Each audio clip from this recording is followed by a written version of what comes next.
Assalamualaikum warahmatullahi wabarakatuh. Kali ini masih membahas gelombang stasioner atau gelombang diam, yaitu pada ujung bebas ya. Di video sebelumnya kita sudah bahas untuk ujung yang terikat, sekarang lawannya yaitu ujung bebas. Jadi ketika kita punya tali, kemudian kita naik turunkan seperti warna hijau ya, gambar gelombangnya, kemudian di salah satu ujungnya si tali tersebut dibiarkan bebas sehingga nanti gelombang pantulnya, misalnya nih nanti dia kan terakhir di atas nih, maka gelombang pantulnya dia akan mulai dari bawah seperti tanda yang putus-putus warna merah ini adalah gelombang pantulnya. Nah, untuk menghitung letak perut atau jarak perut gitu kan, kemudian letak simpul atau jarak simpul di ujung bebas, itu ada caranya ya. Sebelum itu, wajib diingat kalau persamaan simpangan di gelombang stasioner ujung bebas adalah 2A cos Kx ya. Jadi Kx-nya ketemu cos. Ingat cos Kx itu berarti ujungnya bebas. Oke, balik lagi. Tadi kita mau cari tahu pertama misalnya ya letak simpul. Gimana sih caranya? Pertama, simpul itu adanya di pertemuan atau persinggungan antara gelombang asal dengan gelombang pantul ya. Walaupun di sini mungkin gambarnya kurang akurat ya. Jadi sebenarnya di sini nih apa namanya ini harusnya pas di sini ya, ketemu gitu ya bersinggungan. Ini juga di sini pas di tengah-tengahnya gitu ya. Mungkin gambarnya yang akurat yang ini dan ini.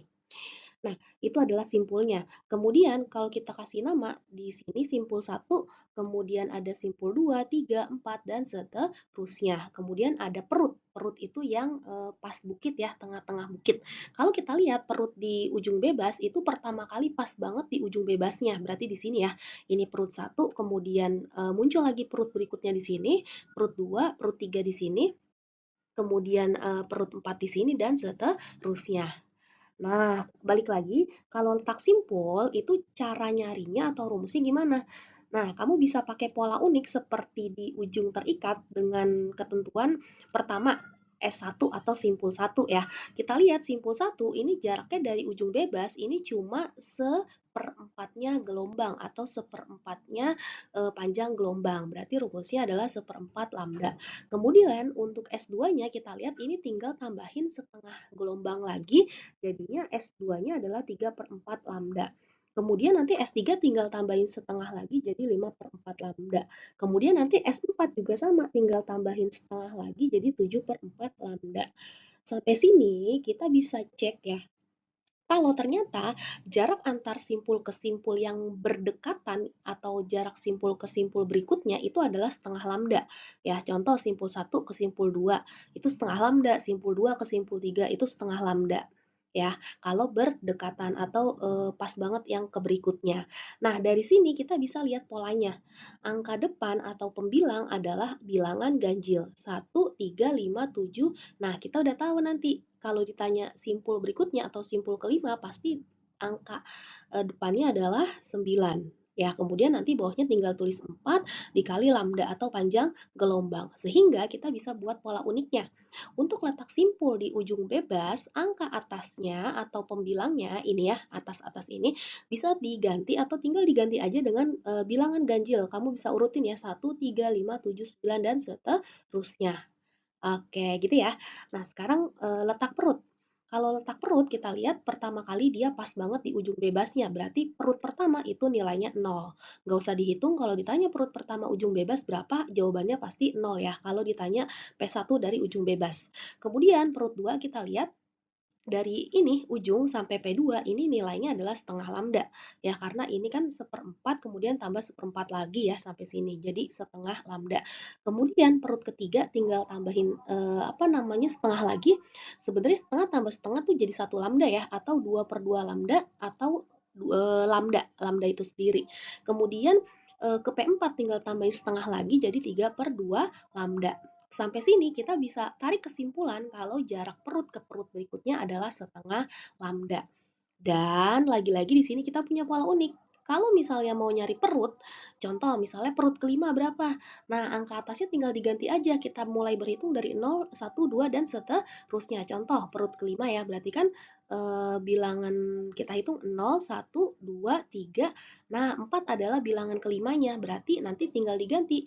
Atasnya 4, bawahnya 2 dikali lambda. Gitu. Oke, kita sudah punya pola uniknya, jadi kamu nggak perlu menghafal rumus yang ada di buku paket. Langsung aja, nggak usah lama-lama, kita bahas soal.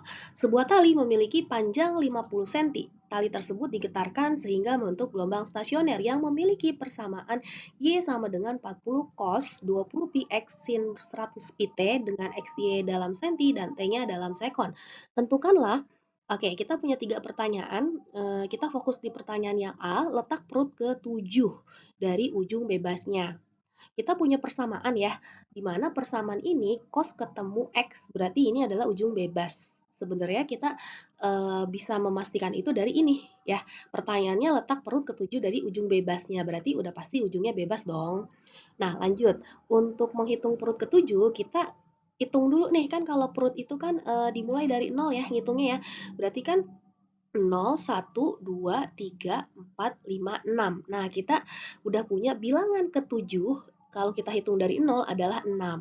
Atau cara cepatnya sebenarnya kalau perut ketujuh berarti tinggal 7 dikurang 1. Jadi kita pakai angka depannya atau angka atasnya atau pembilangnya adalah 6 ya. Jadi yang A, P7-nya atau perut ketujuhnya adalah 6 per 2 dikali lambda. Kita tahu 6 dibagi 2 adalah 3, jadi secara sederhananya P7 adalah 3 kali lambda. Lambda atau panjang gelombangnya belum ada di dalam soal. Nah, ini bisa kita cari dari K dibagi 2 pi. Ingat ya, K itu konstanta bilangan gelombang, di mana K itu yang nempel di X.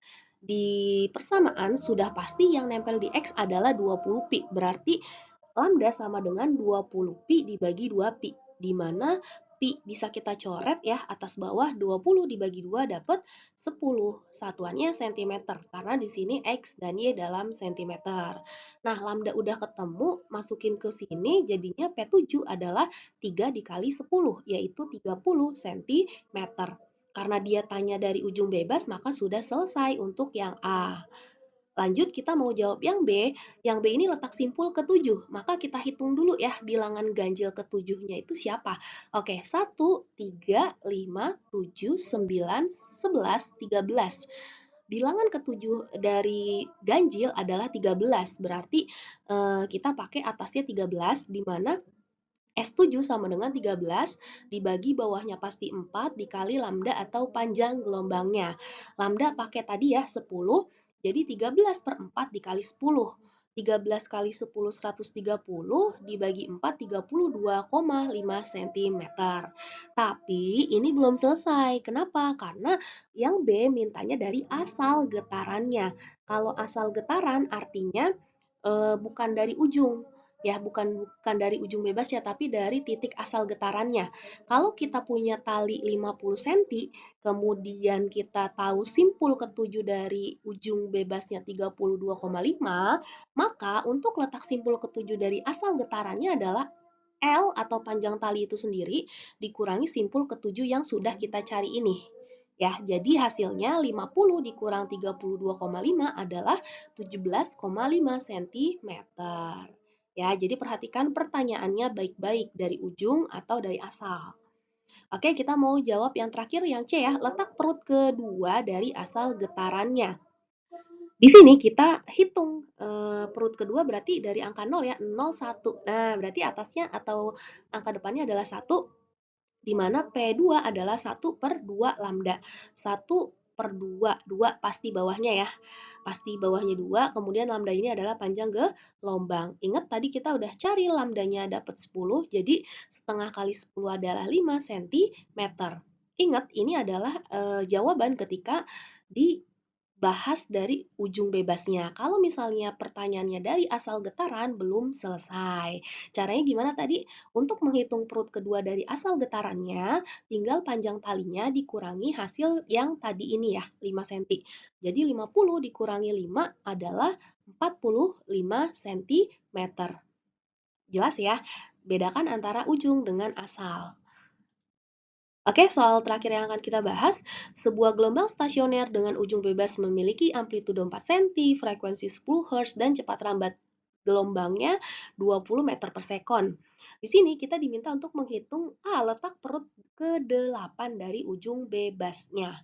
Kita hitung lagi, Karena perut berarti dari 0 ya.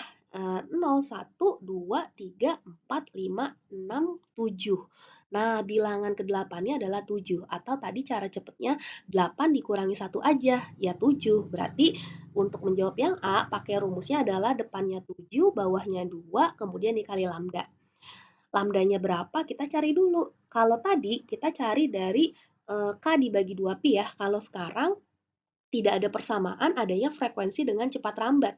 Maka kita cari lambdanya dengan V cepat rambat dibagi F frekuensi. Jadi 20 dibagi 10 dapat 2. Hasilnya sudah dalam meter karena cepat rambatnya di sini M per S. Lanjut lagi kita cari P8-nya yaitu 7 per 2 dikali 2. Ini 2 sama sama bisa dicoret ya, 2 atas dengan 2 bawah, jadi sisa 7. Selesai deh. 7 meter untuk letak perut ke-8 dari ujung bebasnya. Lanjut, yang B, letak simpul ke-6 dari ujung bebasnya. Kita mulai hitung lagi nih untuk yang B. Oke, karena ini simpul berarti bilangan ganjil ya.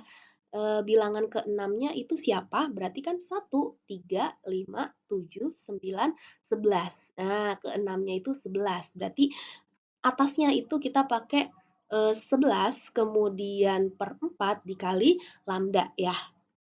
Kemudian untuk apa namanya si lambdanya tadi udah kita dapetin hasilnya adalah 2, di mana 2 dibagi 4 ini bisa dapet 0,5 atau setengah ya, kita persempit atau kita sederhanakan jadi setengah. Berarti setengah dikali dengan 11. Nah, berapa hasilnya? Iya, betul. Hasilnya adalah 5,5 cm, maaf, 5,5 meter. Di sini sudah terjawab simpul ke-6 dari ujung bebasnya adalah 5,5 meter. Nah, sekarang untuk kamu belajar, kita punya tantangan nih. Oke, jadi dari soal ini, kalau kita ganti frekuensinya dan cepat rambat gelombangnya menjadi 2 Hz untuk frekuensi dan 5 meter per sekon untuk cepat rambat, kamu boleh menghitung berapa sih jarak perut ke-10 dari ujung bebasnya. Silahkan mulai berhitung, kemudian yang sudah dapat jawabannya boleh kita cocokin di kolom komentar ya. Sampai di sini pembelajaran kita, terima kasih.